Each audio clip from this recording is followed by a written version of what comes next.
ఒకప్పుడు ఓ అందమైన అడవిలో జంతువులని ప్రేమగా జీవిస్తూ ఉండేవి. ఆ అడవిలో టిగో అనే ధైర్యవంతమైన నారింజ రంగు పులి మంచి చిరునవ్వుతో ఉండేది. అది అందరితో స్నేహంగా ఉండేది. ఆ నది ఒడ్డున నిద్రపోతూ సన్నగా వచ్చే గాలిని ఆస్వాదిస్తోంది. అదే అడవిలో ఒక మలుపు వద్ద చిన్నగా అరుపు వినిపించింది. అది మాక్స్ అనే చిన్న కుక్కపిల్ల. మాక్స్ తడి కన్నులతో బిడియంగా బయటికి వచ్చింది. అది కోరికగా చూస్తుంటే టిగో దగ్గరికి వచ్చింది. అది నెమ్మదిగా నడుచుకుంటూ ప్రేమగా మాక్స్ని చూసింది. కొద్ది రోజుల్లో టిగో, మాక్స్ మంచి మిత్రులయ్యారు. వారు అడవిలో కలిసి ఆడుకుంటూ సీతాకోకచిలుకల వెంట పరిగెత్తారు. నీటిలో తడుస్తూ ఎంతో సరదాగా గడిపేవారు. వారి మధ్య ఉన్న స్నేహం అందర్నీ అలరించేది. ఒకరోజు వారు ఇద్దరూ సముద్రం తీరానికి చేరుకున్నారు.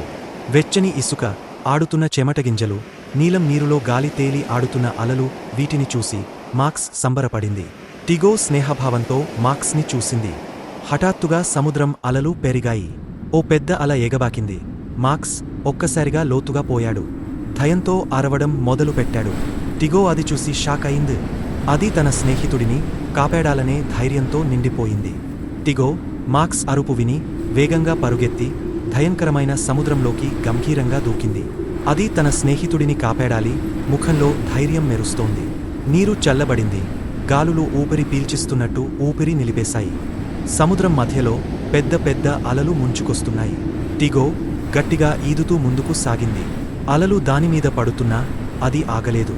తన స్నేహితుడి కోసం పోరాడింది. చివరికి మాక్స్ దగ్గరకు చేరాడు. చివరికి టిగో మాక్స్ను సముద్ర తీరానికి తీసుకెళ్ళింది. ఇద్దరూ తడిగా, అలసిపోయి ఉన్నా సురక్షితంగా బయటపడ్డారు. టిగో ప్రేమగా మాక్స్ ముఖాన్ని తుడుచుతూ నమ్మకంగా చూసింది. ఆకాశంలో వెలుగులు మెరిశాయి. తీరంలో ఓ చెట్టు క్రింద ఒక చిన్న మంట వెలుగుతోంది. చల్లని గాలి, ప్రశాంతమైన ఆకాశం. మాక్స్ టిగో ముఖాన్ని లేపాడు. టిగో నవ్వుతూ ముద్దుగా తల నిమిరాడు. నిజమైన స్నేహం అనిపించింది. మళ్ళీ అడవిలోకి వారు కలిసి నడుస్తున్నారు. వెనుక తీరంలో సముద్రం నిశ్శబ్దంగా ఉంది. టిగో ప్రేమగా నవ్వుతూ మాక్స్తో కలిసి అడవి దారిలోకి అడుగుపెట్టింది. వారి స్నేహం ఎప్పటికీ నిలిచే ఉంటుంది. ధైర్యం, ప్రేమ, నమ్మకం ఈ ముగ్గురి కథ ఇది.